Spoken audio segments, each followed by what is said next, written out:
In the words of James Hetfield and Fat Albert, hey, hey, hey! Yeah, I know you like that one. Welcome to another edition of the greatest goddamn D&D stream on this world and the next here.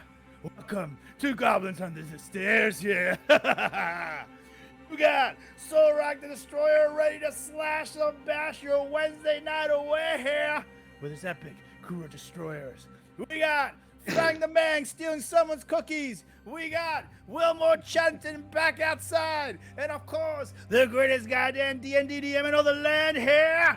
It's Nick Gonzalez. Take it away, Nick. Boo, boo, boo, boo, boo. Thank you. Yes, welcome everyone to tonight's edition of Goblins Under the Stairs. Try not to steal too many cookies wherever you may be tonight. We got ourselves a little airship that we are currently occupying up here in the skies above Silvery Marches and the northern part of Faerun. So let's give us a quick little recap of what happened on this last time we were all together. Quite eventful 2-hour session we actually had the last time we were together. You guys got a lot done.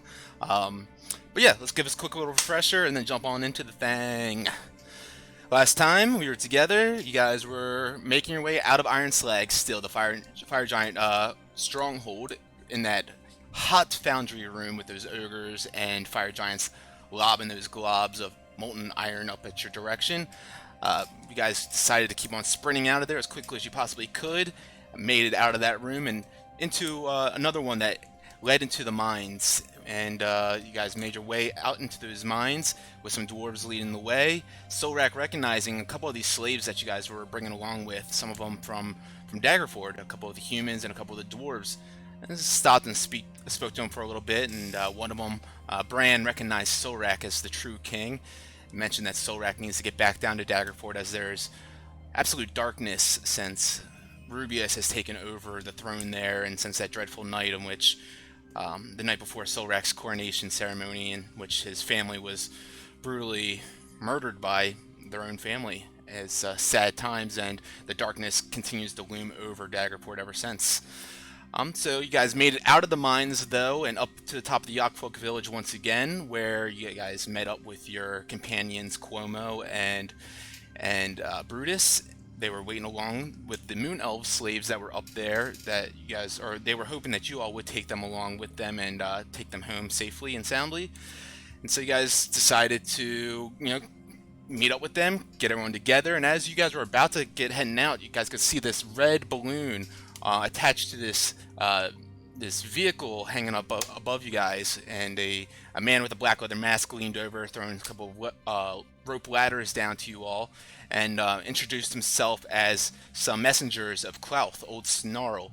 And that Old Snarl has sent this airship for you all to be able to traverse the vast dominions of Faerun with more ease, as the war with giants is inevitable as they all fumble over each other trying to take over that top spot in the ordning from the storm giants, as Hecaton is still missing. So you guys took to the sky, got a little bit of rest real quick, decided to head on towards the Moonwoods with these Moon Elves and return them home safely. As you guys got on over there to that lush evergreen forest, descended down the ladders and found this beautiful, picturesque frozen waterfall with a bridge that kind of crossed over in front of it, and another one that crossed into the threshold of that frozen waterfall. And these Moon Elves that you're all with, the noble Holani, she led the way and walked straight through this waterfall with a portal opening up throughout it, and you guys ended up in a chamber beyond it with a couple of other Moon Elves coming up beyond this other ethereal light and introducing themselves to you and bestowing a couple gifts to you all for returning their sweet Holani back to them. And not only were they pleased with you guys returning Holani and these other Moon Elves, but the forest spirits of the Moonwood seemed to be very pleased as well, as they bestowed upon each one of you a Charm of the Slayer, either a Giant Slayer or a Dragon Slayer, whichever one that you all chose. So you guys got back onto the airship after these gifts and took to the sky and began to set towards Citadel Adbar. And you guys began to begin your travels. It's quite chilly up here as you guys get higher up in the altitude, and you guys are up here in the by the Ice Spire Mountains. It is about a day and a half's travel to Citadel Adbar. Um, as mentioned, there you guys kind of sat down and took guys took a rest, and Cheers, man. there hasn't been much of a moment for you guys to all sit down and kind of gather your thoughts and your bearings and just discuss about the moments that and events that passed in Iron Slag and everything that went down. So Misa approaches Fang and just kind of just puts his hand on Fang's shoulder and says, "Hey man, we haven't had much time to kind of recollect and sit down after we went in there to fight these fire giants, and I mean a couple of us we almost lost each other. I mean Reginald went down a couple of times, I went down a few times. It was a tough battle in there. I mean how are you feeling after all that?" Well, it certainly took a lot out of everyone. I will say this, communication is certainly important when it comes to executing a plan such as taking out some fire giants. One little mishap, and I'm not going to throw anyone under the bus, but as I kind of eye over towards Solrak, Start looking around in the general direction that he's eyeing over, like, hell's he looking at? I don't know. However, now that you mention it, though, it feels as if I owe everyone a thanks for helping seek out what I came here to do, and that was to avenge. I was gonna say what you want, but welcome. Got the job done, huh? More fire giants to worry about. Daddy's happy, huh? Well, good. Yeah, so, okay. Well, since you're overhearing my conversation with Misa, Chaddington, thank you guys for everything that you guys have helped me with. Again, I can still remember the day that I ended up on your guys' airship. And I knew doing it by myself was going to be near impossible. And stumbling upon your guys' airship, making some new friends, being reunited with my friend Misa here, I knew going into this battle or mission, we had a better chance doing it all together, as opposed to just myself. And again, I just want to say thank you for helping with my mission in avenging my father's death, in killing Duke Zalto and some fire giants. Honestly, again, I couldn't have done it without you guys. This has been it's one less thing that I feel like I have to worry about now, and the void inside of me has definitely been filled. Well, I am quite good at filling voids, my friend. And I did not fill his void. I want to make sure that it's put out there. I'm just not me who filled it. Not into that. Nothing wrong with that. Thorak, don't be so humble. It was a me a team couple effort. Sorlax first. I am just quite glad one of us can rest well in the evenings. I tap him I give him a little pat on his little. I guess I can't really. I cast Mage Hand to pat him on his head. Nice. Yes, Must and be nice. Have no more vengeance fueling you. But I would say of all the Fangs I met, I do like Vengeance Fang the most. Maybe we can cut out some more eyeballs later. Like shoplifting Fang. That was kind of fun. So No, he kind of creeped me out. But then he's stealing people. It's Fang, great. you're stealing from people?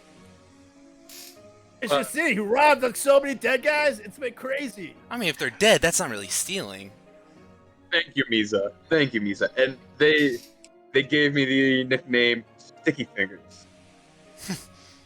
That's funny. I never really guessed that for you, but yeah. I mean, you're right. It is kind of funny, but let me just say this. I mean, it's just like ironic. I never would have guessed that for you. I mean, not really a thief. Right. I saved this guy's life, and he was too clumsy and fell off this little mountainside, died from his own injuries. I attempted to save him because I was in the process of learning my cleric powers, but I wasn't quite He said attempted. Yeah, that has to be put in quotation marks. There, because it's kind of like if I try to pull out a splinter with this and I pull out demon sword. It wasn't pretty. Yeah, I mean, Fang, you didn't really take much of the medic classes back in the temple. I was quite proficient in it, top of the class. I don't want to brag or anything. But, there you go. Brag about it a little bit more. Yeah. Didn't think it was really for me. And then I met these two bozos, and I thought, maybe it would be nice to have some of them healing powers. Well, Fang. He is not a clown. He's a bard. And I point to Chattington. Isn't that the same thing? Well, Misa, it actually is kind of close, I do make children scared, but that's a whole other story. And Misa, you'll hanging out with us, you'll definitely find out. Yeah, and then I just turn to Reginald and go, "How you doing, buddy?" Oh yeah, Wilmore, I'm doing quite all right, mate. It's good to see King Harneth here, but I've got some questions about what we may be stumbling upon when we get to Adbar. I mean, I thought it was just going to be a good time, hanging out, bring the king back, and some fun. I mean, if the king here mentions that, and King Harneth would chime in here. Yes, as I mentioned, those Yak folks in the Drow, they ambushed me and my hunting party one fair day, and the Yak folk, they killed some of my men, and they did that skin crawling thing where they got into their bodies and made it look like they were my men themselves, and they went back towards Adbar as the other Yak folk and Drow dragged me away towards Yarnslag. So I there are some Yak folk and men infiltrating Adbar currently, probably unbeknownst to our men. I mean, that does still sound like a good time to me, though. Well, I guess we have different definitions of a good time then, eh? That's fair enough. So what do you think our plan should be as we approach Adbar?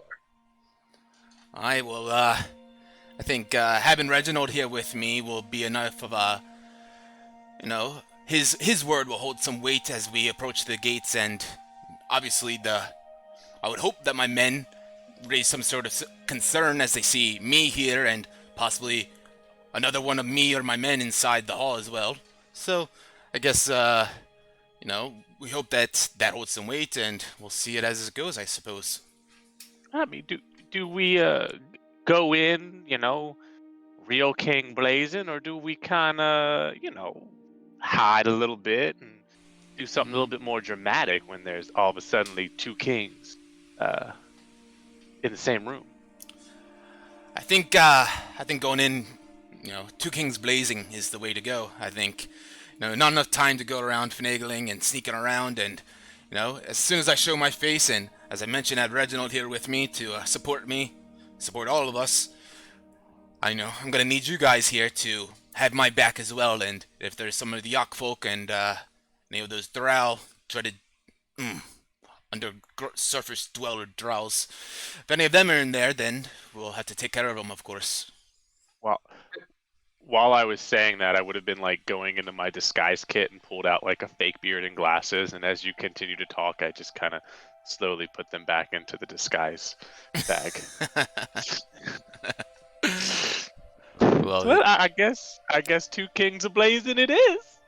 But here's the thing, and I think, gentlemen, we all need to do this. So if something happens, y'all both end up naked and rolling around, we don't know which is which. Blueberry pancakes, okay? That is the safety word. Blueberry pancakes. You got it. That's probably a wise choice to have a safety word as such. All right. Did you? Chocolate chip pancakes. I like chocolate chip better than blueberries. For you, Solrak, it's chocolate chip, but for him, it's blueberry. Love it. And I cast Mage Hand again Man. and pat him on the head. King, did you happen to notice any imperfections in the skin crawling that they performed that might be able to allow us to notice them upon normal civilians? Perhaps their voices or something. Anything. I didn't quite notice per se anything that could stand out, but yes, Solrak, that's probably a good chance of being able to figure out if one's a skin crawler or the real deal. You know, have them see if they can perform and act like one of my men. What would that entail? Oh well, you know, my King's Guards, we have gone through a rigorous protocol and training, and they know some secrets of mine. We can probably try to have them either revealed to myself or just speaking in just their plain self and see if I recognize them as being their true selves or not. If that's the case, then I feel as if we all need to be the same page on this, and any hesitation that they might have upon performing these tests, no mercy. Certainly. Here's the thing. Are we able to free them, these parasites? Or is the only course of action to have to be to kill your man? My men, unfortunately, I believe their souls have already passed on. And these Yak folks are just using their bodies and have kind of... It's hard to describe. It's never seen such a vile thing with my own eyes. Just like they could... The magic that they are capable of, they could take their large Yak folk bodies and crawl into the skin and the bodies of the dwarven men themselves. Control them, almost like spending a weekend at my friend Burneth's. Crazy. But to control people with his mind, it's the whole thing. Hilarious results. Well then. Yes, we will have to kill them. Here's the question. You're gonna have to tell us a secret. So we're all on the same page, like my buddy Feng said. What secret are you willing to part with, O King? Well, I perhaps we could let you know where our trade routes, our underground trade routes, they run off to. Not many, except for the dwarves of the citadels, know about them. Sounds good to me. Well, then where are they? You see, there's beyond the Hall of the Kings in Citadel Adbar, there are some secret passages that lead to these rough dugout underground labyrinth areas where you continue on and they expand out into they eventually make it to the Underdark, but of course you don't want to travel down to the that far down beneath the surface and meet uncertain nasty vile beasts and inhabitants that lurk down there, but you can continue on and make your way over to the Citadel Feldbar and to Silver Marches and such areas.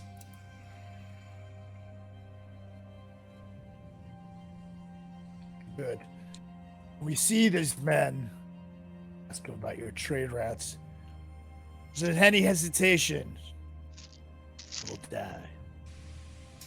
You are sure your men would know this?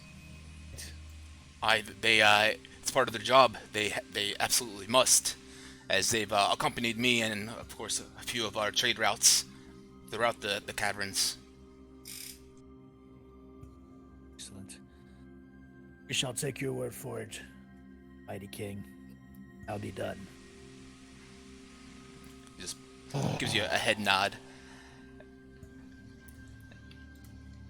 Misa looks back at you, Fang, and says, "Hey, I don't want to don't mean to intrude or anything, but you had this moment last night while you're sleeping where you kind of took a big deep breath and almost like you're gasping. Was everything all right? Yeah. Had a little bit of a. I don't know if I would call it a nightmare per se. Um,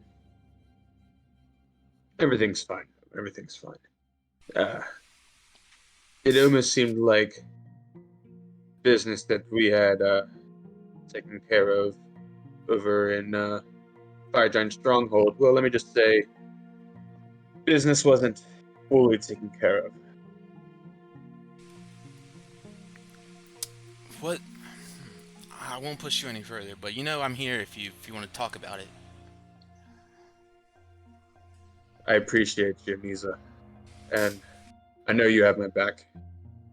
I'll be okay. I really don't think it was anything. I think it was just simply me overthinking. And we're past it. We kicked their asses. Now we move forward. That's right. We gotta keep on pushing forward. Can't look in the past.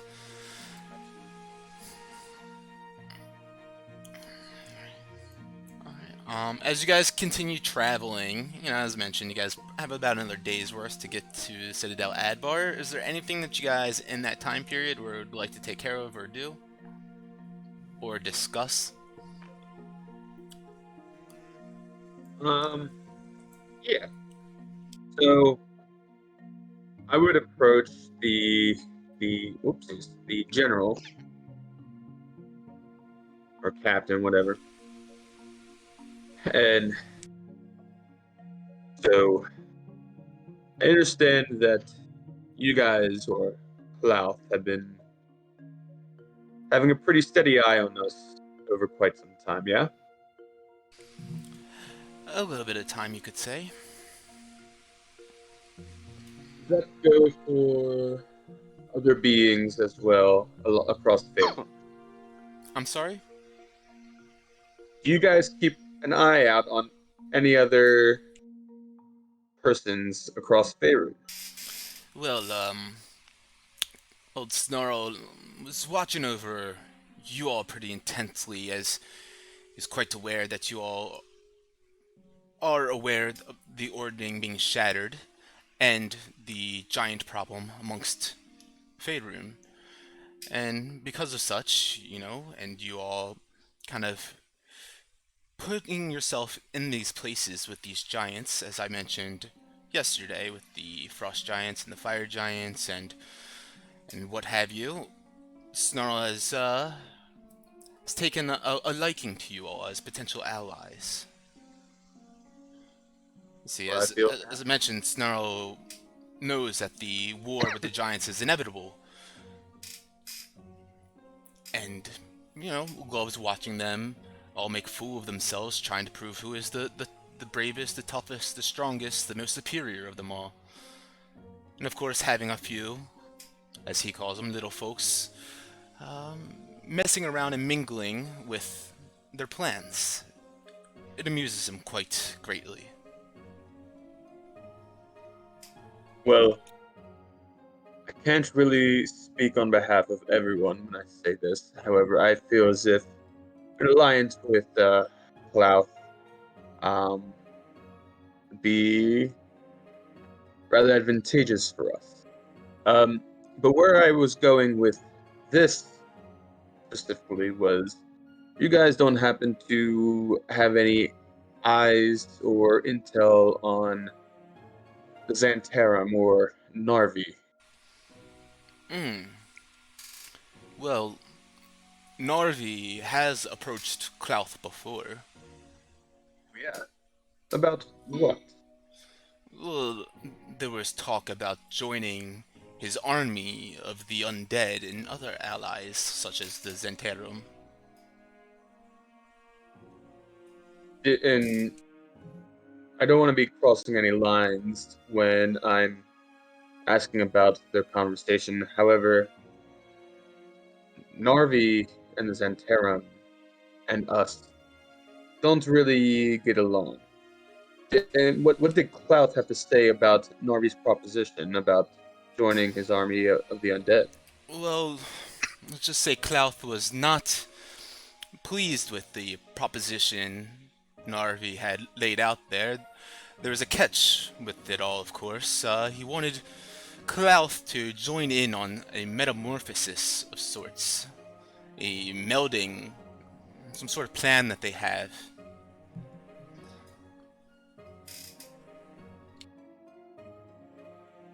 Yes, Narvi with the Xantarum, it seems as if they are up to no good. To hear Clouth pretty much has the same idea as us on Narvi and Xantarum, I definitely believe that an alliance with him would benefit us, and perhaps we could communicate back and forth with each other on Narvi's progress with what he is trying to do, if you're picking up what I'm putting down. I'm sorry, one more time? Perhaps if we joined an alliance with Clouth, he could keep us up to date with Narvi's progress on this undead army that he's trying to Certainly, create. yes. We could. I'm sure we could make some sort of agreement with that. I know Clouth wasn't quite fully aware of the extent of the process Narvi had in mind. Mentioned something with a brain, but you know he figures that although Clouth has denied this proposition, Narvi and the Xantarum and whichever other allies more than likely aren't going to stop looking around for another powerful dragon to participate in this allyship. You are absolutely right. More than likely, as Clouth believes, he'll likely ask another dragon nearly as old and wise and as powerful. I don't doubt that at all. With that being said, would we need to speak to Clouth personally, or would you be able to relay the message for us about our plans from here on out? Well, you all were with the Moon Elves down in the forest. I reached out to Clouth on your behalf, as you all asked about possibly going to Cloudland Vale. And it's a possibility, however, old Snarl requests and needs you all to locate Hecaton first. Although it is fun watching the giants fumble over themselves, Clouth knows that a war with the dragons and giants is bound to happen, and although it has been fun watching the giants try to claim that top spot, it's time for Hecaton to take it back and get things back in order once again. So before meeting with Clouth, we must obtain Hecaton. You must find Hecaton. I've kind of been listening to this whole thing since I'm right there, and I heard Narvi's name, and I go, I tell you what, we'll get old Hecky with these little old things here, and I just start bustling around the cogs. But I am going to want to kill Narvi, as long as you guys are okay with that. Oh, we have no problems with that whatsoever. That's great. You guys don't know where he is by chance, do you? Unfortunately, the magic and powers that Narvi possesses does not allow Snarl to scry on him. Young Snarl. Maybe one day, right? Possibly. But go on. You wouldn't know about these here conchs, though, right? Do we just blow them, or...? You're presenting You it gotta to buy him? dinner first. You can't buy a conch dinner. It only eats muscles. Yes, you see, there is some sort of arcane powers imbued with these. I would imagine you could harness and access that power if you were to focus your energy and aura on it for, and and really connect with these magical items themselves. Oh, let's maybe think about one of these, and I'm gonna try to like attune to it, I guess, or focus in to see what I can get while we're flying. Sure thing. So you're gonna start attuning right now? I mean, assuming we've got an hour Yeah, to the spot. Yeah, plenty of time to get there. Well, I guess before I attune, I guess I'm actually not going to attune yet since we're going. But can I kind of stare at it to see if I can develop what kind of properties it gives or anything like that? Yeah, go ahead and make an Arcana check. Arcana with advantage.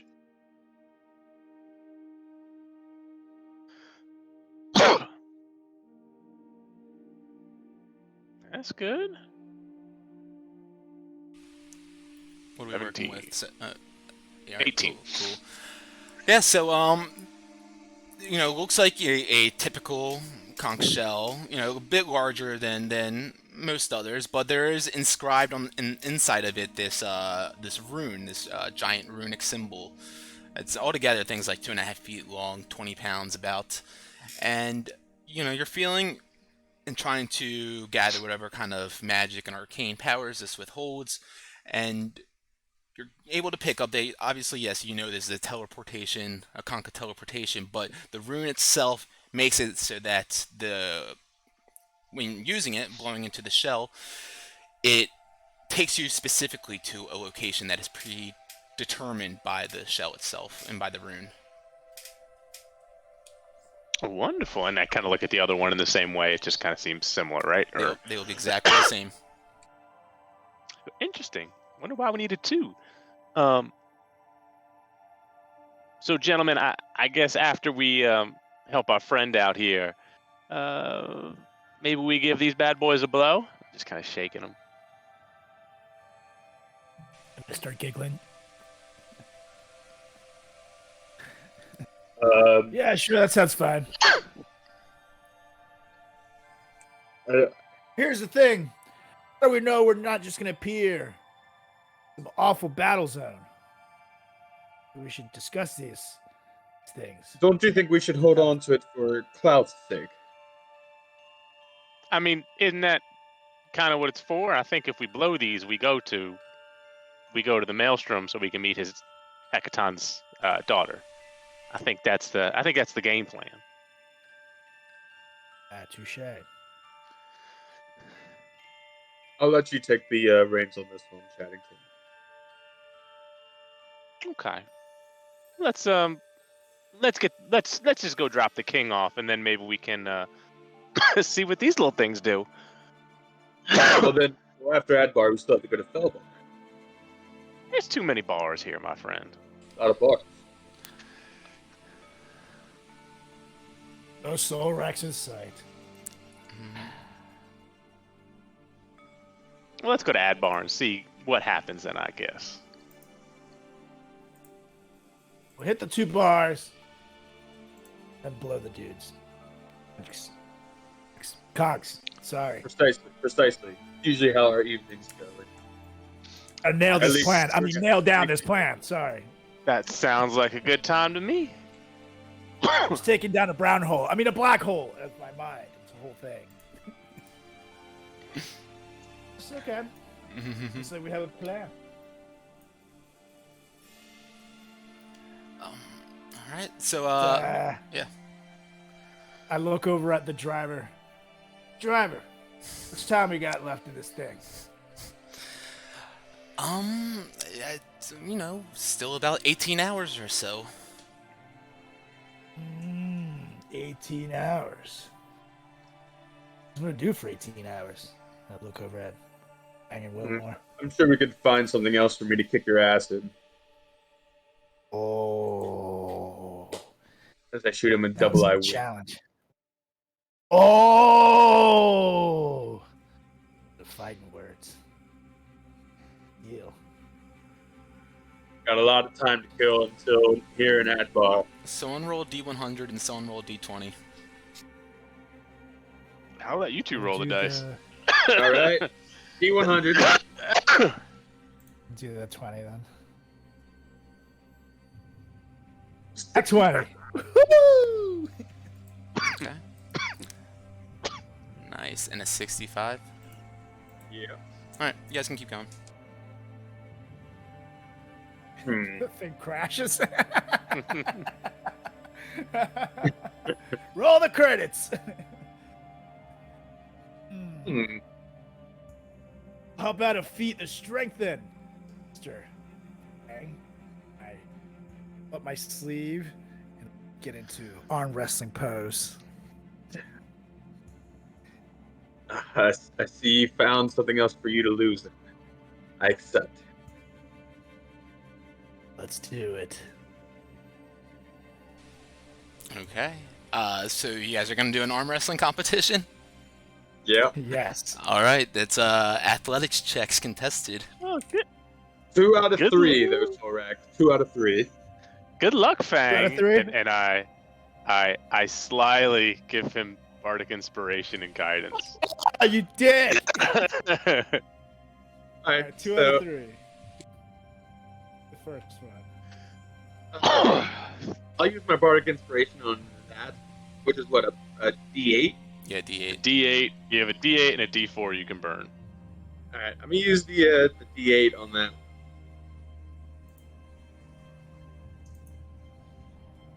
No! Oh, what? Yeah. That's one for 14. Sola. You can use the And I D4 if you smash want. him. Oh yeah, you're blessed too. D4. Yeah. You can use a D4 if you want. Nah, I'll save it. Alright, so guys lock arms or lock hands. Look at each other eye to eye. Reginald puts his hands over top of you guys. Alright, mates, on the count of 3. 1, 2, 3, and Solrak's already halfway down, looking Fang in the face and just locking eyes and just holding it there. And Fang's sweating for a moment, thinks he can push it back a little bit more, but Solrak just laughs as he slams his hand down to the table. And that's one for Solrak. All right, no problem. I'll let you win on that one. Yeah, likely story. I guess you wouldn't mind kicking my ass this time. And I put my arm back up. All right, so let's do it. Alright, so you guys lock hands again. Team. Oh yeah. Oh, This he one, got me. you guys are stalemate vertically for solid 10 seconds, and then there's a moment where Solrak goes to start pushing down again. Fang sees an opportunity, and he gets extra, just enough energy to start pushing you down. It takes you, a few seconds to get it there, and slowly but surely, hand hits the table, and it's 1-1. And I growl. I say nothing, but I put my arm back up. And he takes it. I go over the top. Sylvester Stallone style. Awesome. So you guys lock up once more. Yeah. Make that athletics check. Fang, you did a nature. Yeah, I don't know why. Yeah, I'll add my plus 4 too. You don't need your +4. 23. And with this one, Solrak is so And there's your certain, so certain that he's gonna just wipe the floor with Fang's shiny head right now because he's Mr. Clean.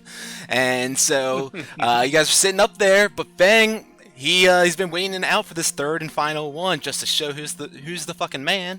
And Fang slams Solrak's hand down without a hesitation. Solrak was not expecting that whatsoever. Solrak, I believe I am like 4-0 now against you in competition. Knew that Nat 20 was gonna fucking haunt me. It's like, what a waste. Solrak, as that, you gotta stand up and brush yourself off real quick, you hear a whirling fly right by you, and you look down as you see this massive needle, about a foot long, sticking into the plank of the wood underneath of you. The hell? That's not good. Point to it. Driver, what the hell is this? "Oh no!" And he looks up as he first looks down at the needle and then looks up, and he points out to everyone. These two on each side, you guys can see this strange creature with this vaguely humanoid head and the body of a lion and wings of a dragon with this long tail with these spikes protruding from it. And you see the one that's closest to you all has his tail pointing towards you all, and it looks like the spikes have just shot out from that tail right there. What are you guys doing? Oh shit.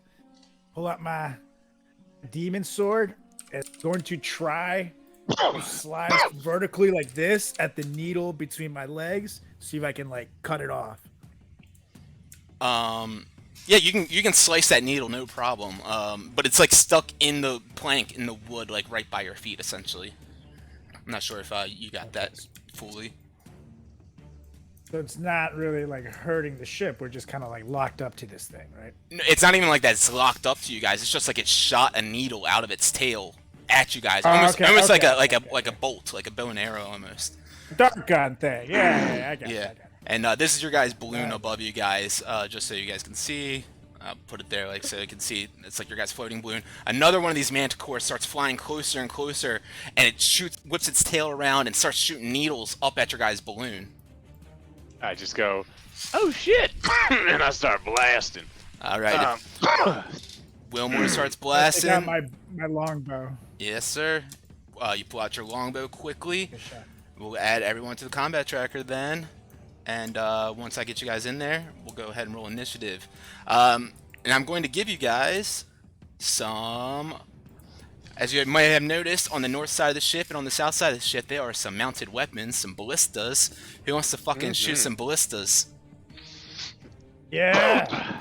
All right. Boy here. So it is 3 actions to shoot a ballista fully. It takes 1 action to load it, 1 action to aim it, and then 1 action to shoot it. And you can, of course, have the crew working in tandem with you all, doing those extra actions as well. Let me go ahead and pull up like my full thing so I can send it to you guys. Actually, let me just do this. Edit note. I'm gonna make a note visible to you guys. That's a note. So yeah, you can see there's a spring-loaded harpoon gun fashioned from burnished bronze with iron fittings on the front deck. It can go in a 90-degree arc, so it can go pretty much from like where that one rope is on the left to the other rope on the right. It comes with a winch and a 500-foot coil rope and 10 harpoons. You can tie a rope to the harpoon if you'd like, but that does take another action. And yeah, it's you just roll your. It's a +6 to hit and a 3d10 piercing damage. So let me. Did I add you guys in here yet? Yes. Everyone roll initiative if you didn't.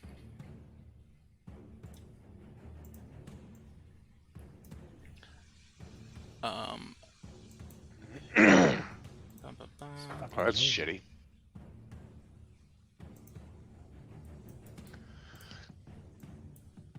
I think you're missing a manticore in the initiative. Missing 2 of them. There it is. Oh, there's 4. I didn't know that. Oh yeah. All right. Up first we have Fang. All right. And of course you have Cuomo. Yep. All right, hold on. Give me 1 second because my laptop's a little slow. I'm trying to read something. Oh, and so the airship balloon has an AC and HP, and the ship itself has AC and HP. Just so you guys know. So I, on wielding my quarterstaff in 2 hands, I throw it in my non-dominant hand, pull out my Yeti horn dagger, and let's see. Well, first I will move to the edge, and I will throw the Yeti horn dagger at the manticore closest to me. Which is Okay. east of me. You can certainly do that. I will remind you, though, if you miss, the thing is gone. Yep. Okay, go for it.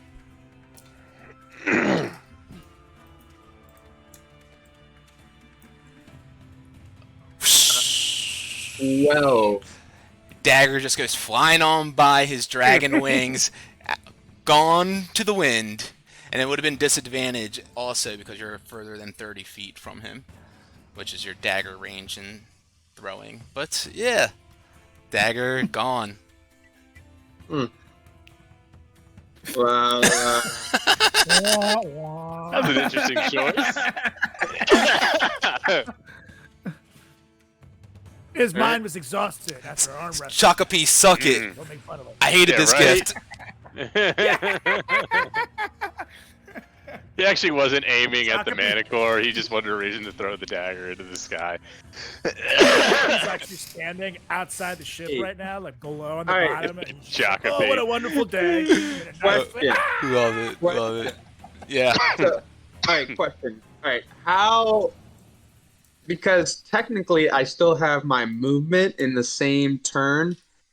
If I were to glide down, how far down would that would the dagger be? So you're trying to glide down without a flying ability, and how are you going to back to the ship? Wouldn't you like to know? I mean, you could do that. I'm for it. Like, let's do it. I'm just, once again, I'm helping you think through this before you do it. All right, Bang. so this is your action. Let's go. Come on. And now he flies off. He's gone. we killed Duke Salto, and now he's just gonna fly away. Love it. All right, so where's the dagger right now? It's fucking gone. You don't have a chance to get it. You fucked up. Okay. That was pretty stupid. So I'm just going to. All right, if that's the case, I go to the ballista. Oopsies. And command whoever is next and closest to me to load it. Okay. All right. So the Dragon Cultist right there. Oriscus, he's going to load it up for you on this turn right now. So you guys have a ballista in the ballista right now. A spear in the ballista. A harpoon in there. Whatever the fuck it's called. Anything else for you? That's it. Okay. This Manticore comes flying over here and it's going to shoot a couple of its tail spikes over at you guys. I'm gonna go one at Misa, one at one of these Felbar dwarves, and one at Cuomo. Oh wait, it's Cuomo's turn, by the way. Okay, yeah, go for it then, Cuomo. Cuomo is going to stay with me, and he is actually going to help get the ballista ready as well. Yeah, Cuomo's not gonna be able to aim that. It's just, yeah. Was the other action to aim it? Yeah. Okay, never mind. Alright. So, Manticore, gonna shoot a couple spikes. First one at Misa. 17 misses. 9 will miss on the dwarf as it just shoots by and lands into the deck. And then a 13 on Cuomo. What's Cuomo's AC?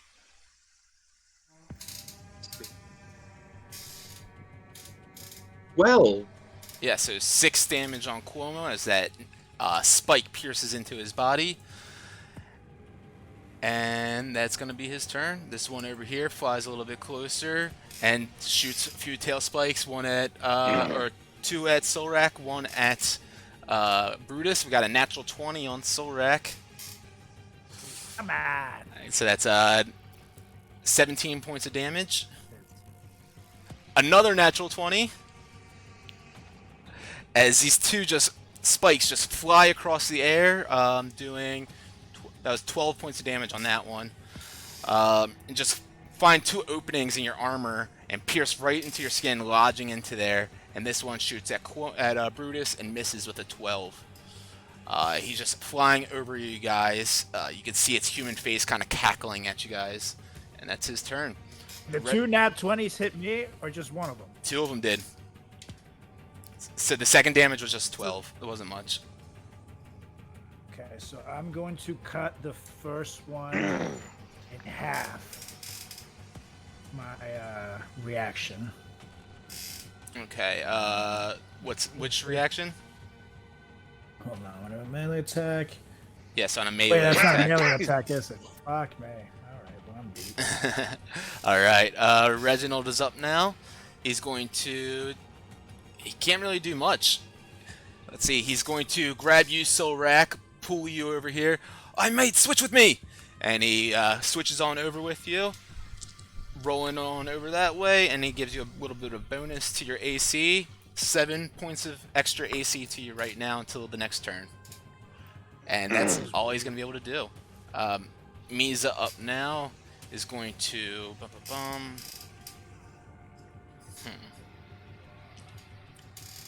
Misa stands up on the edge here. And... He's going to... He reaches out towards this manticore and you can see this, like... spell conjuring within his hands, forming this swirl of air all around him, and he shoots it out towards this manticore. He needs to make a wisdom save, and just fails as this wrapping around him is this it's like a whip of air that just wraps around his wings and wraps all the way around him, and you guys see the manticore just lock up right there and just begin to free fall out of the air. And you can't see that manticore anymore, as Misa has locked him up and dropped him to the ground. That's his turn. Looks over at Wilmore. Alright, Wilmore, get him, bud. Thanks for the inspiring chat, buddy. And I know, it's usually what you do, but you don't get any dice for it. And I'm going to turn to the one to the northeast, the furthest one away, and I'm going to blast him. And I'm going to burn a... I'm going to burn one of my inventory items. What is it? One of the Eldritch Rods charges on it. And here is Eldritch Blast.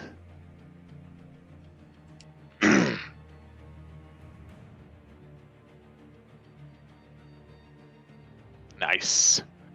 25 to hit. Nice, and yep, he gets wrapped up with this slimy black tentacle, just slimes and wraps him up, grabbing his wings and locking him up so he can't fly anymore. That one falls from the sky thousands of feet down to his demise. Yay! And then I'm going to blast the other one that's closest to us, but before I do that, can I, like, blast one and then cast Hex and then blast again? I think the action has to happen at the same time, essentially. Like okay, the so Eldritch it's like Blast two, action. it's Yeah. two. Yeah. Okay, that's fine. We'll do that at the one closest to me. That didn't hit. 10, no, just flies right by him as he weaves out of the air, turns one way, lifting up his wings, and the Eldritch Blast just flies by him. Bonus action. So I can't really do anything. How when they shoot it, like, who rolls the dice? It's whoever's shooting it. Shoot. Yeah, it's just whoever does the actual shot action. So there's someone that loads, someone that aims it, and then someone that shoots. And the one to the north is loaded, not aimed. Correct. Yeah. Okay, so I would scream out, Solrak, try to aim that bad boy! And then I'd scream out to Fang and give him inspiration. Take him down, buddy! Oh, so it's cool when you do it. and he just feels Fang just feels so much better, as if like my words are just captivating, even though they're not. Love it. All right, anything else for you? Sanity? Sanity is going to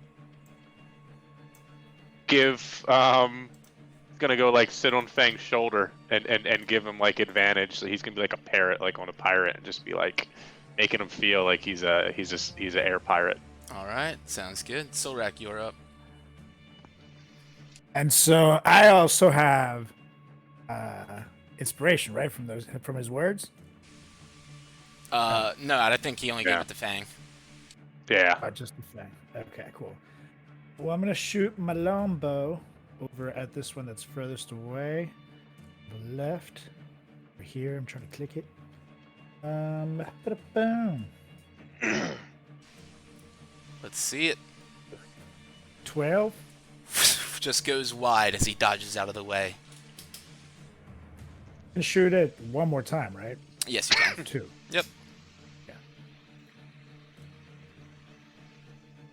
17. A 17 will hit. Yeah, buddy. Okay. Then get one more, or that's it. That's it for your attack action. Okay, I'm going to. I don't know if I'm gonna waste it, but yeah, I'll rage just in case I get hit. All right, Solrak begins to just freak out on the ship, raging, grabs onto the railing and starts trying to rip it off, and one of the Dragon Cultists says, "Whoa, buddy, easy, easy." Anything else for you? That's it. Okay, this one is going to fly on over and begins to shoot just 3 spikes. Seeing that 2 of the guys have gone down in their group right now, 2 manticores, it's just trying to take all of you guys down right now. So it shoots 3 spikes directly up at your guys' balloon.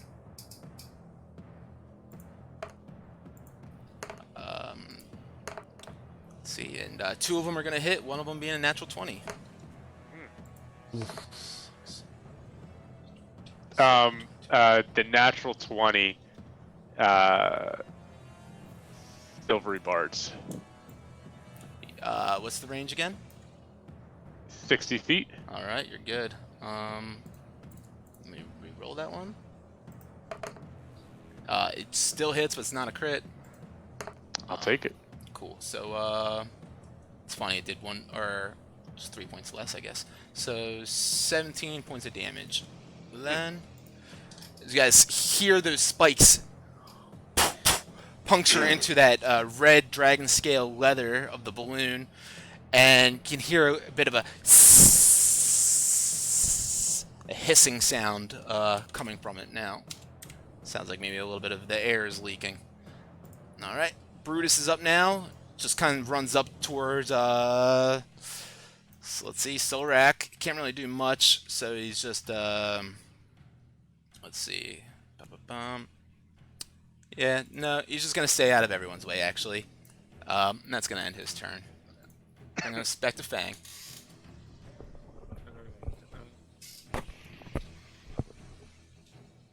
So at this point, I guess I would go ahead and aim the ballista at the manticore directly west of us, and I would then tell the other whoever the I forget who aimed or loaded it, but I'm gonna have him finish the action by shooting it at the manticore. Okay. He'll go ahead and do that real quick right now then, as you twist it to aim it, and he's behind it, locked on target, ready to shoot. He rolls a 21 to hit total. So yeah. that hits as this harpoon, the steel-tipped harpoon, goes flying through the air and does 26 points of damage, lodging in center of mass. Solid hit. Yeah, that's out of 30. All right. And, yep, that harpoon has now flown across, and it's kind of just lodged into its body fully. You hear a roaring cry out in the air. It still looks like it's heading towards you guys, though. Anything else for you?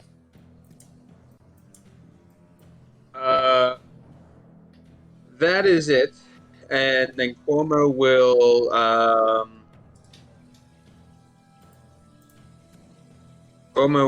stand behind me and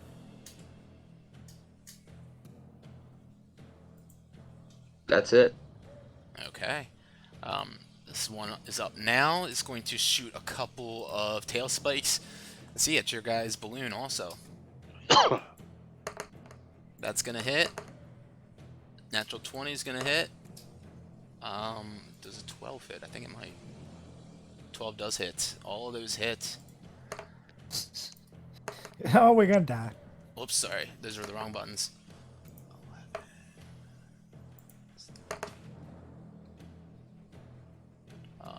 19 plus 8. Okay, and you guys hear the impact of these spikes hit this balloon, and again you hear that hissing sound of that air begins to leak strongly from this balloon now. Alright, that brings us to Reginald. Let me go ahead and subtract this real quick. Yeah, that's right.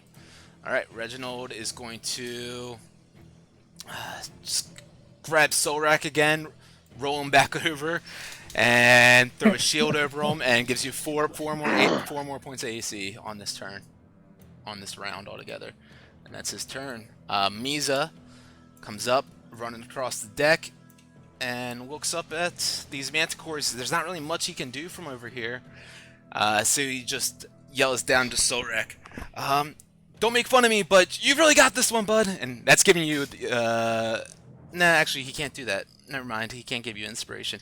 It seemed a lot cooler when Wilmore did it, I guess. And that's all he can do. He can't really do much with range right now.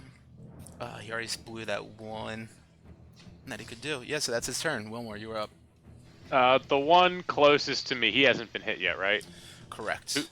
Okay, yeah, we're gonna Eldritch Blast with the rod attachment. Okay. And bam. Come on.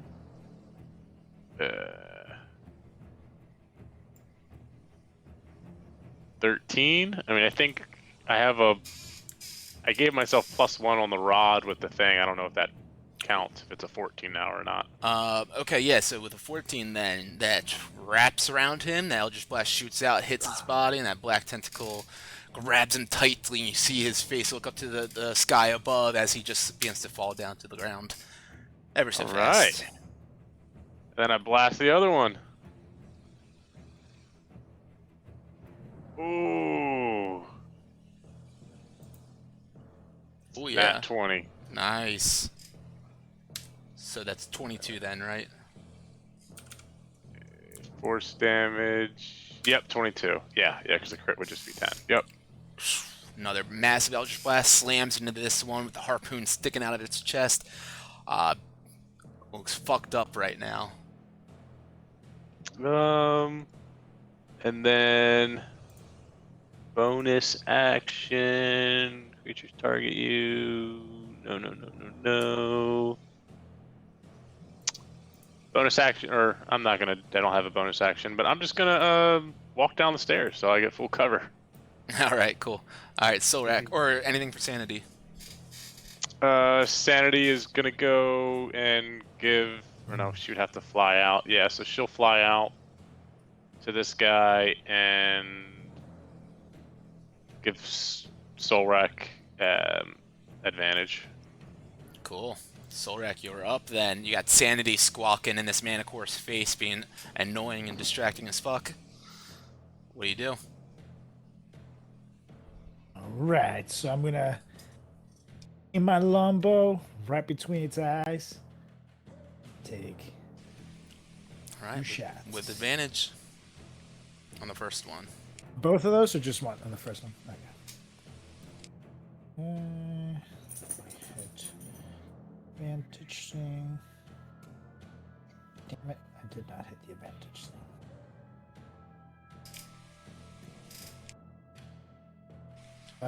16. You hit unarmed strike on that one. Do longbow again. Oh shit. Sorry. Damn it, a 10. Yeah, Okay. that just goes flying on by and misses him. All right, then I'll shoot again. Sanity for my gives you a second. side eye, like, come on, bro. The fuck? Okay, Everyone's dirty just 20. disappointed with There we go. Solrak. Dirty 20 hits. Yeah, buddy. Boom. 7 piercing damage. That's 9 of rage. I think you're. Let me double check. The +2 is just for melee damage. Yeah. You're raging. Really sucking my balls today. Well, I'll use my action surge and take another shot. All right. Yeah, you'll get 2 more with that. Nice. So I just rapid fire, raged out, shooting these. That's 9 Yep. damage. That arrow, you're aiming right between its eyes. Yeah, buddy. Yeah, it hits there. Goes right through its fucking skull. In between the eyes, pokes out the other side, goes flying by. You see it goes past its body as it looks at you, and its head just collapses, and blood trails out the back of it as it falls down to the ground. Dead. And then I'm holding my bow, and then I say, "Damn it! I was aiming for sanity." She gave me that side eye. Love it. So yes, you these manticores have been taken care of, but your guys' airship balloon seems to have been taking quite a bit of damage, and you guys seem to be descending quite rapidly right now. One of the Dragon Cultists, Brassic, he runs to the center, to the furnace, and begins twisting the lever on it, the wheel on that, to get the fire elemental within the furnace to begin glowing and burning brighter, to try to get that balloon to hold you guys aloft as long as it can. And Delsephine looks over at everyone and says, gentlemen, we may need to take a emergency landing to deal with this balloon and patch it up a little bit.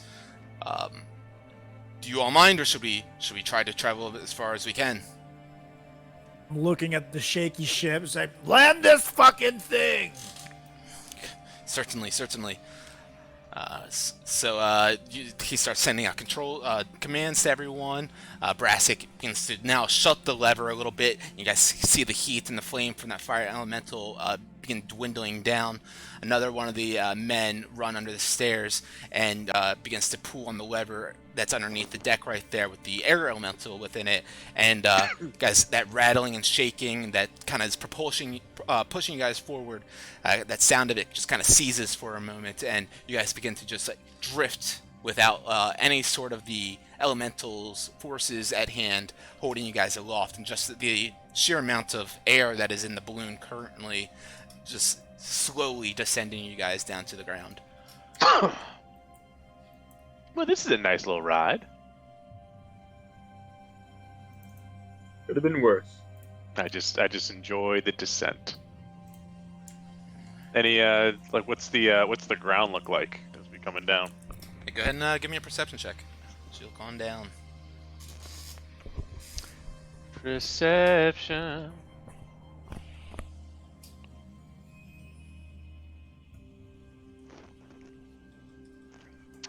Yeah.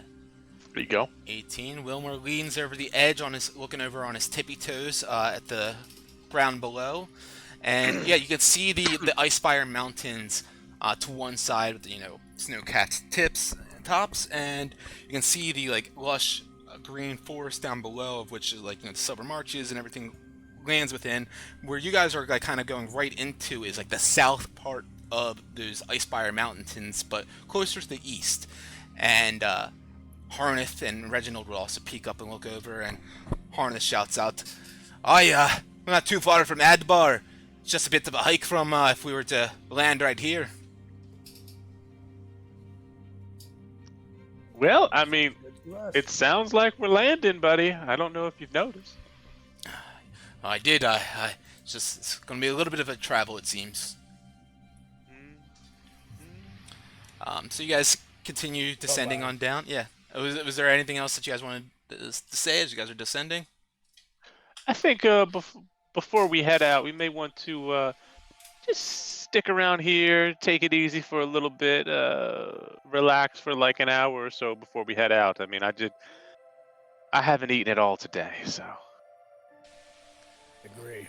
Could use a little short rest of some kind. Captain, A bit of a beating.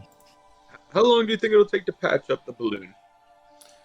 Oh, it shouldn't take too long. We have all the supplies needed and required down below in the lower deck of the ship. Well then, gents, go on. I was just going to say, I'd imagine, the amount of time that it should take for you all to travel and deal with what you may and make your way back. We should have it all patched up and dealt with in that time. Travel from Thelbar and back, you said. Adbar, but yes. No, you're right. Yeah, that's not an issue at all. If that's okay with you, gents. Absolutely. Let's do it. I don't think we necessarily need a short rest. Doesn't seem like anyone's taken up too bad. We can just wait until tonight to catch some shut-eye.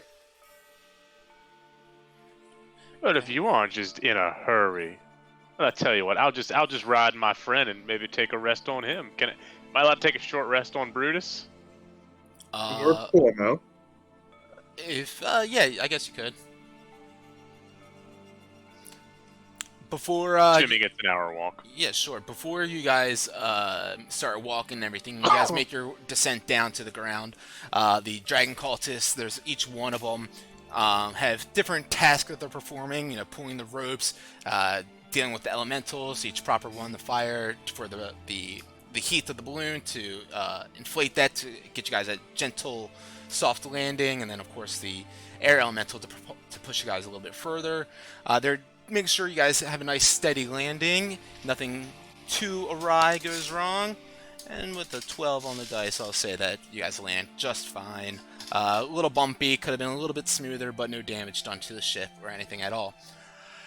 And as you guys get on down, Delsephine, well, he would go into the, and you guys can just call him Del, of course, if you like. He would go down to the lower deck and grab some things out of the crates to begin patching up the balloon for you all. And as he goes back there, he comes back with a few things for each one of you guys as well. Says, well, Fang, you have mentioned that you all are willing to, be allies with Old Snarl and Clouth, and of course us here, yes? That is correct. You all agree to this as well? Absolutely, Big D. So, right? That's fine to me. Well then, Old Snarl would like to give you all a little gift, to show your commitment to the oldest dragon in all of Faerun. And he pulls out in this wooden coffer there's set in there these 3 different jewels with this insignia with a dragon on it with this purple gem that kind of gives this radiant aura, glowing light. And he says you can wear these insignias, wear it on your chest, show it nice and proud as you should, and this will help you, give you a little bit of an edge in battle in case, perhaps maybe sometimes you need to fight without weapons and you need a little bit of advanced enhancement for your for your old natural weapons, as they call them. And so this will help you out with that a little bit. And so you guys can each add insignia of claws to your inventory as he hands each one of you guys one of these. Showing your guys' dedication to Clouth, Old Snarl, the greatest dragon in all of Faerun.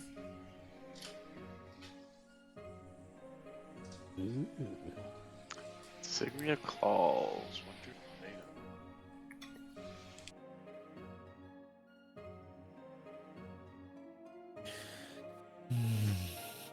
Is this something we have to attune to? It is not. Nice. And I don't get how it's just an uncommon item either, because it's fucking good. I was just thinking that too. Yeah, that's awesome. Looking at this, would we have seen this insignia before anyone else wearing it? Make a history check.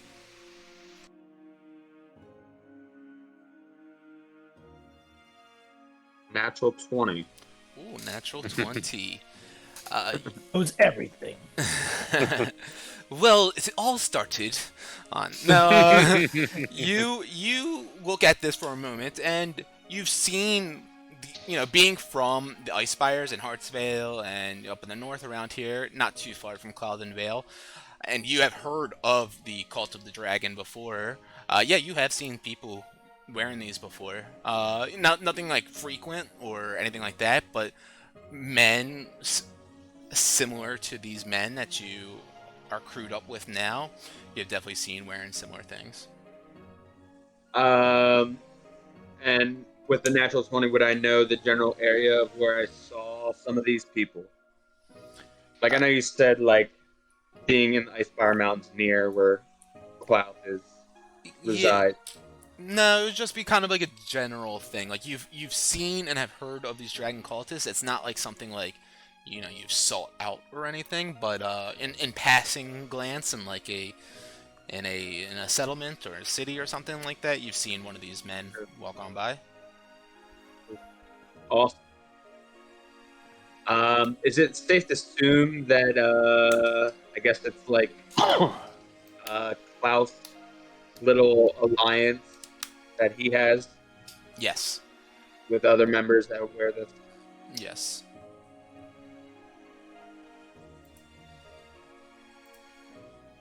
I'm wearing it, so like it's right next to my Harper's pin, but my Harper's pin is just a little bit like overlapping it. Classic Wilmore. Always got to be a little shit somehow. Well, shit. Solrak, you put it on your chest? Yep. Cool. So yeah, if you guys have it in your inventory, make sure you like click the check box on it too, so that it actually gives you that bonus.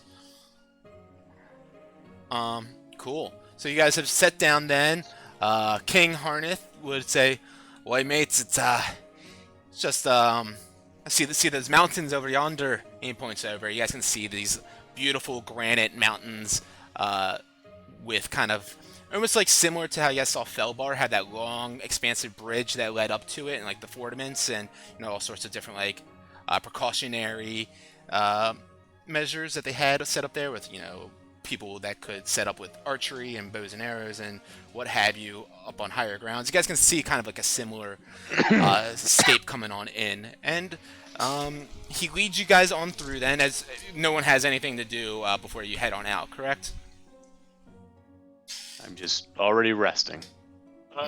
Gentlemen, as I speak to the Cloud guys, if you guys stumble upon any trouble, is there any way you might be able to let us know? Well, it's a great question. Let's see if maybe Klaus left us some sending stones in the storage. So let's check for a moment. He goes looking around real quick, pushing through boxes and stuff. That's cocked.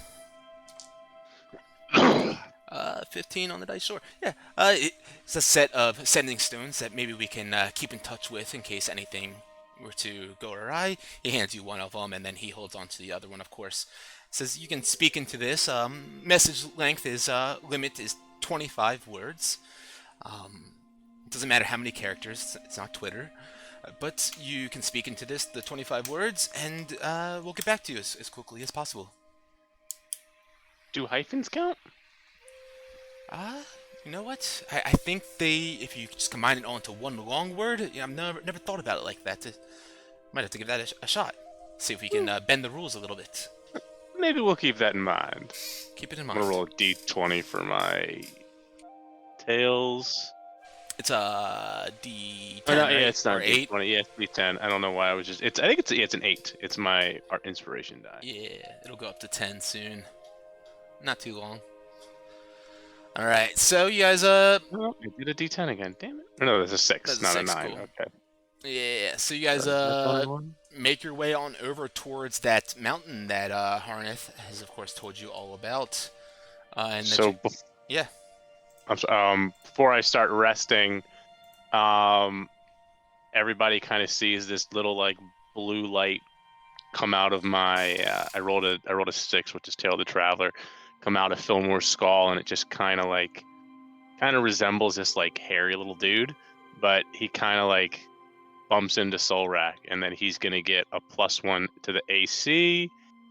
He's gonna get Tail the Traveler, so +1 AC, 10 feet of movement, and I'm gonna roll another D8 plus some hit points here.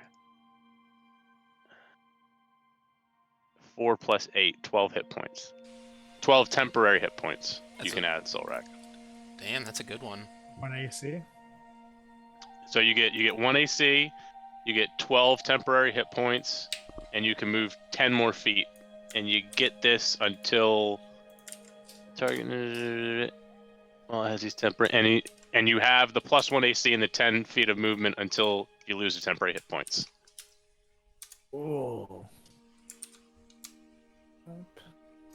Cute. And then I'm gonna just relax and just veg into the puppy. See if I can get a short rest in on the ride there. All right, I just sent in the Discord the whole description, Carlos. All right, so you guys begin your travel on foot over towards the snow-covered granite mountains, with which you can see a plume of smoke drifting out of the top of the mountains. The Citadel tower stacks, showing that the forge and the foundry is currently in use. And as you guys walk on up to the large stone double doors and across the stone bridge, and you guys can see that there are, on these stone doors, there are these dwarven symbols that are intricately carved into them. You can see on either side of the doors these two large, beautifully carved statues of dwarven men made out of granite and iron.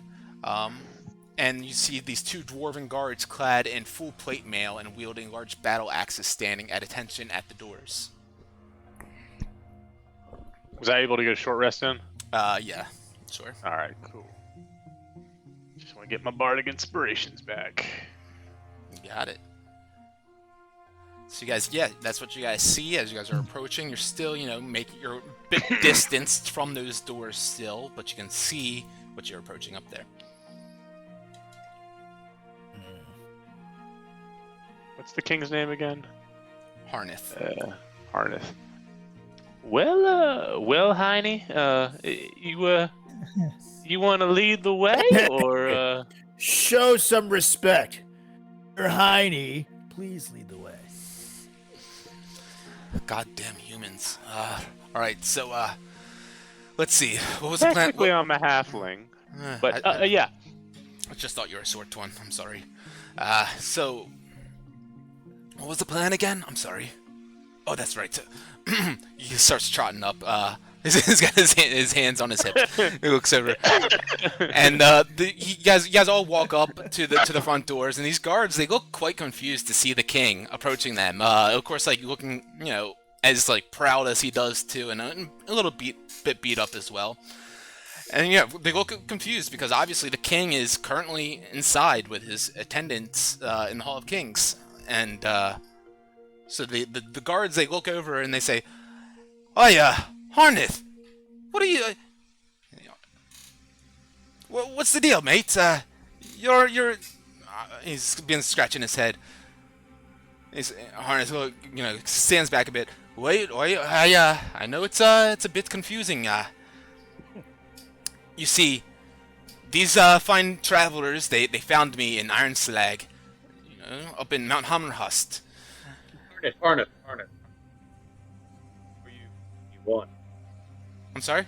And I said, before you continue on, as I kind of give him a little one of these to get him a little closer, as I whisper, how do we know the guards are real as well? Boy, that's a good point. Before you tell them. It's a good point, Fang. So, let's see, Harold, Kumar, you remember my tunnels in the back, right? And they look at it kind of questioningly, like they shouldn't be saying anything about it. Come on, Haraldi, you know it. you've been with me. And he looks at him kind of questioningly, and the king looks at him one more. Haradi, you can say it. By Dumathoin's hammer, I give you the grace.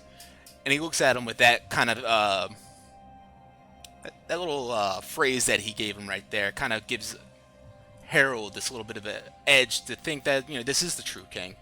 And so he says, "Well, Harneth, it's beyond the Hall of Kings. You can find the labyrinth that leads you to Citadel Felbar and to the Silver Marches." And Harneth looks back at the gang. Well, Fang, I think that says enough. So, as I was saying, I guess they're not skin crawlers, and I say that like very loud so Harold and Kumar can hear it. I relax my hands. As he's saying that, I relax it. They were ready to. Here, my sword's gonna come in. I was gonna start slashing and bashing. Yeah, Reginald comes in at this point too, and they both their eyes go wide as they see Reginald, and they recognize him obviously, and they say, "Oh yeah, Reginald, King Reginald," and they bend a knee down to him, and Harneth looks at it and says, "Hey, bend a knee to me, mate," and they're sorry, and they of course they greet him as they should properly, and Reginald says, "Oh, this is the true King Harneth. He was in the Iron Maul of Duke Zalto, and he was one lick away from death's door. If it wasn't for these brave adventurers, you better let them in and let Harneth in there, because you have some intruders in your King's Hall, mates." And their eyes go wide, and they push open the doors without a second guess, because Reginald's word carries a lot of weight with them. And the doors creak on open, and you guys begin to walk on inside. And as you guys make your way inside there, Reginald again looks at the guards and say, "Again, this is we swear it by Dumathoin's hammer that this is the true king." And they both, Harold and Kumar, says, "Look, we trust you. We trust you. There's been quite a bit of odd things happening since Harneth made his way back from that orc raid a few weeks back now. Making all sorts of decisions without asking anyone, and sending people here and there. A few of our dwarves down to Daggerford of all places. It's strange." And Daggerford? Kumar turns his head and looks over at you. "Yes, mate. And what's it to you?" Some might say you're staring at the true king of Daggerford. That's what's to me. Well, why would, if you're the king, why would we be sending dwarves on down there? Tell me, that son of a bitch Rubius must be working with this imposter. How? This is Rubius. He's the one in charge of Daggerford right now. That's right. He was my uncle. Bastard betrayed us. Murdered my father and my mother. Been in exile since. In my time until I make my return. Where it seems that things are getting darker and darker by the minute there. Well, I wonder why we would ever be sending some of our men down there then. I mean, unless to help out, but we need plenty of help up here. I mean, the orcs and ogres and verbeegs that roam these lands, they're quite a nuisance, and they've invaded our citadel several times. And we need all of the dwarves and all the shield dwarves and men that we can up here. This makes no sense why we'd be sending them to, as you state, such a dark place. Of course, so far across on the other side of the lands. Look over at the others. Must keep the imposter alive. You get to him.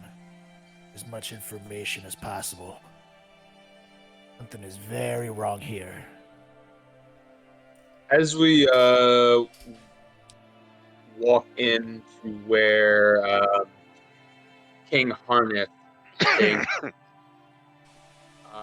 meaning not actually King Harneth, I am looking at it. Quotation marks. That's usually what that. But Well, I want to make sure I'm being clear, jackass. Yeah, I mean, he could be telling you to attack the Duchess. So I don't know. As I was saying, as we enter like wherever King Harneth is, along with his others, I'm looking to see if King Harneth is wearing any jewelry or accessories that the Yak folk would have been wearing in the village. Lasers. So got it. I'm To kind of. help maybe differentiate a little quicker as opposed to just asking the And I'm gonna actually, while he's doing that, Sure. I'm gonna smell him too. See if it smells.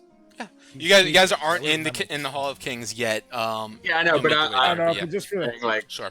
the time comes. Love it. Yeah. So like as we walk in though, I'm in the back and I'm pointing at people casting message, and I just go, just don't worry about me, guys.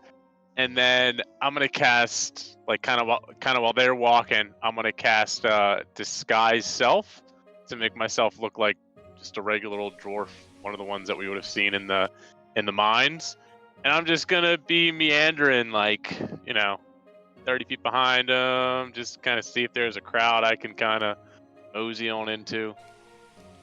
Sure. Yeah. So when you guys begin to walk in past the set of double doors, you push your way in past this great foundry of it's burning bright and hot, and there's these set of spiral stairs that go up the citadels to the two towers, and a large chimney, a smokestack in the center where the forge is. And you can see a bunch of dwarves working pretty intently and hard, hammering on anvils. You can see sparks flying everywhere, some with wheelbarrows and carts pushing iron ore and raw material all around.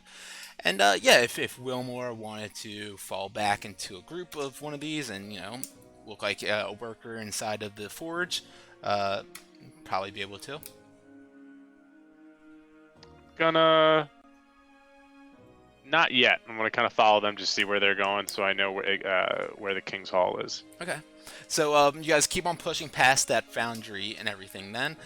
And you get to another set of double doors, and you push through them, and in here it's the Great Hall of Nobility, as they call it. There's portraits and paintings of previous kings, starting off with King Adbar, the first king, of course, the Citadel Adbar, who founded this magnificent mountain and forge for these shield dwarves over here. And you push past that into another set of double doors. Ba-ba-bum. And let's see. And into here, you guys make your way into. You go down a hallway a bit and turn through that second set of double doors, and you make your way into the Hall of Kings, where the two men, Harold and Kumar, they lead you guys there and into there, and you guys can see there's a dwarven man standing in front of the king, who is sitting at this stone throne with his hand to the right of him, and a bunch of his guards situated all around him. And the man standing in front of him, they're speaking, about certain orc raids and things of that kind of nature. And as you guys bust on in, Wilmore, are you, before they bust in, or are you staying with them, or? I would have stayed back just to see. Like, I'm assuming as soon as they open those doors, I can see that's the king, that's where they went, and then I would kind of slink off to the forge, specifically trying to figure out what they're making, if they're making anything in particular. Yeah, okay. So how do you go about doing that? So I look like a dwarf. I see the people doing stuff, making things. I kind of slink back. I kind of slink in, pick up a hammer, start hammering something, just kind of nonchalantly. I look over to the guy. Oh, the King's really got us working here, doesn't he? Certainly does, but he keeps on just sending men out here. That's why we have to work overtime. Sending men out here? What do you mean? I mean, I guess I'm new here. So Oh, so he's bringing some in then. Thank God. No, yeah. He just keeps on sending them out to different settlements. Never know why. Of course, it's a bit further reach than we usually do as well. It's been actually a bit strange. Yeah, he has been a little bit strange. I mean, just the other day I saw him eating blueberry pancakes. It was the weirdest thing. And I'm like, Not much putting strange about that. It's delicious. coal in a thing, and I'm gonna start walking just into the crowd, trying to get to like the center of the forge to see like, are they just making weapons, or Yeah, make an is there investigation anything roll. weird? Make an investigation roll. Yeah. Or you can do perception. I'll always do perception, my friend. I guess you're more wise and smart. Oh, that was horrible. Nice. 7. Yeah, you're looking all around and you're trying to play the part of a hardworking dwarf, but Wilmer has never lifted a hammer in his life. So not really fooling many, but yeah, you're looking around and can't really gather exactly what they're making, except for magnificent dwarven made weapons and armor and shields. Okay. Just kind of talk to the people as I kind of make my way back out now, because went in and investigated. I guess just they are really putting us to work, aren't they, Jimmy? And I just kind of point to a random, like talking to a random person whose name clearly isn't Jimmy. Man, they really are. It's been no days off for the last, I don't even know how long it's been, 5 days at least. But I mean, got to be ready for in case we have another orc raid. Yep. Got to be ready for those orc raids. I hope everything works out well. Hey, see you, Jason. And now I just like, this is just weird. I just kind of start hightailing it back to everybody else. All right, you hightail it back to everyone just in time to see as the rest of the party has busted on in. There's a bit of confusion amongst all the men in here now. The king sitting at the throne, stands up and looks down at Harneth down at the end and says, "What is the meaning of all this?" I interject and I say, "You know the meaning of this, imposter!" And I point to him dramatically as I say this. Imposter? Well, you better have quite damning proof to make an accusation like that in my hall. Yeah, quick damn proof. And then I point to Real King. Yeah, and he's been kind of, they recognize him, of course, immediately as King Harneth, and everyone's in quite shock and awe right now. But you see a few of these dwarven men, these guards. They seem to move fast, but behind each one of the men that they are situated with, and they grab them, locking their, putting their arms around their neck and holding them tight with a blade to each one of their necks as well. And he begins pulling them upwards through that platform a little bit. And the king on the throne looks down at you all and says, "I'm sorry, what were you saying?"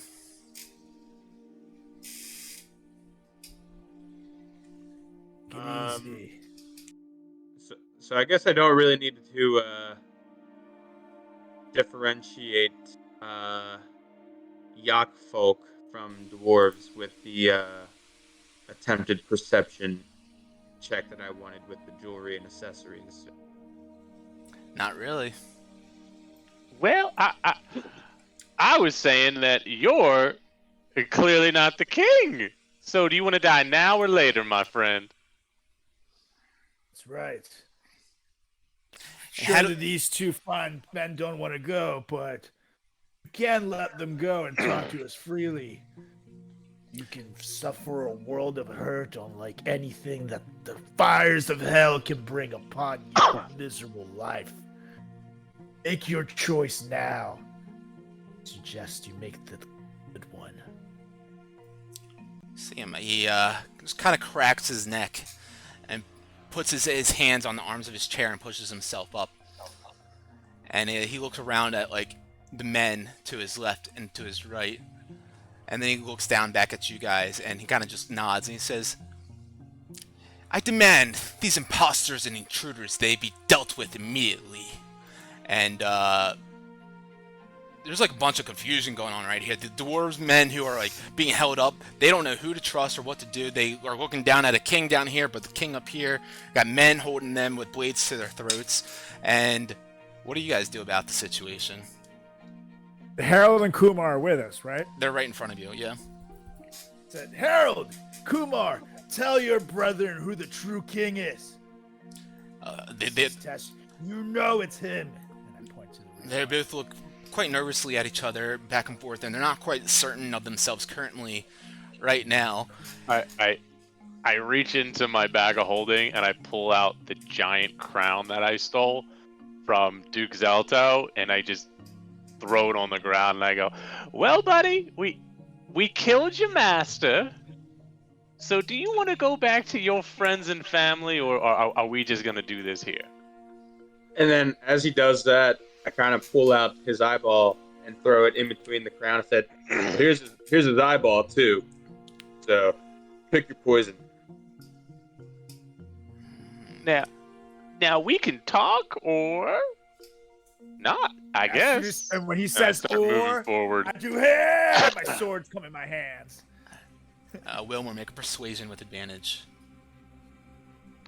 Persuasion. Oh yeah, that's the good one.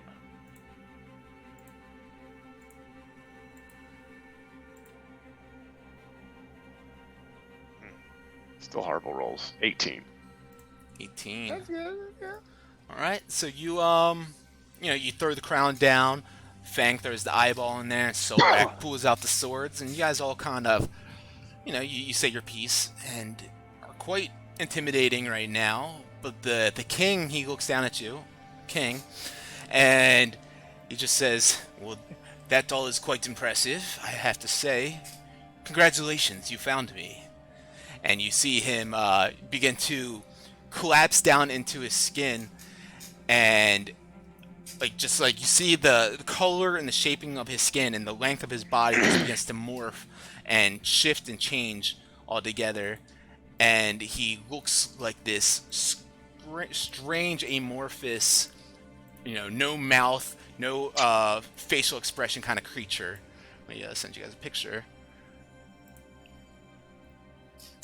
And then he raises out his hand, and in front of, right here, in front of all you guys, apparates this 6'6" tall image of a bald archmage in a red cloak robe with a black staff and black tattoos on his head and on his arms. And Narvi. Is that Narvi? it is. And the doppelganger, or the creature, looks down at all of you guys as Narvi just raises his hands up into the air and then throws them down, and just hear this booming echo sound. It reverberates all throughout the chambers and everything. I need everyone to make a Constitution saving throw.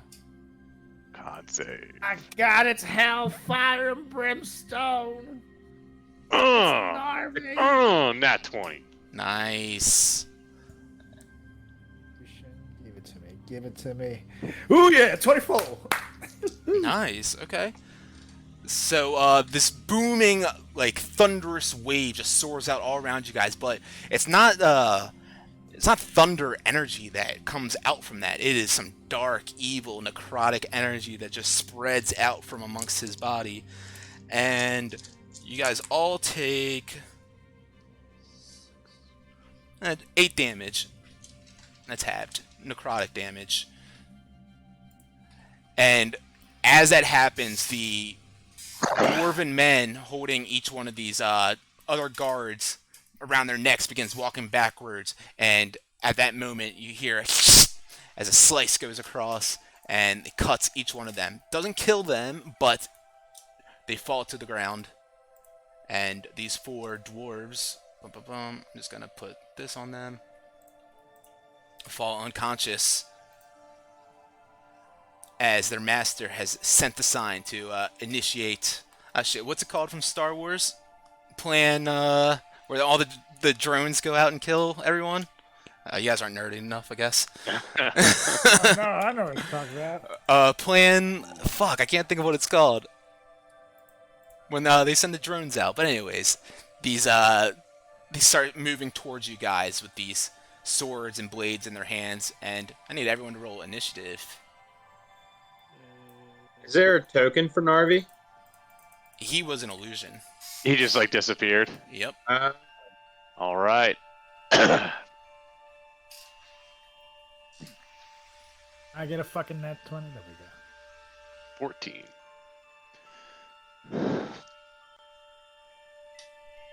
And Luke, I know you want to end in 10 minutes. Do you guys want to end right now, or do you want to do a couple quick rounds? Rounds of slashing. I mean, we'd probably do like 1 round of combat, 10 minutes, or we could just do it. Let's wait till next week.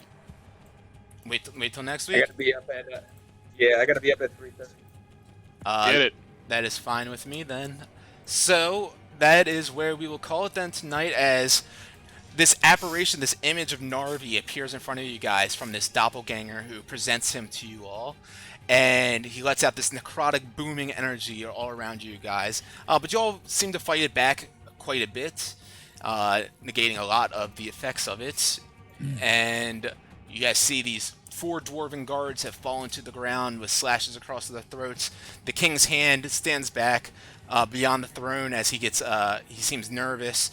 The doppelganger, who once was the king, runs up behind him and catches up to him and grabs him as well. And you, Stig, who was speaking to him, he runs down a little bit backwards and catches up with you guys just a bit.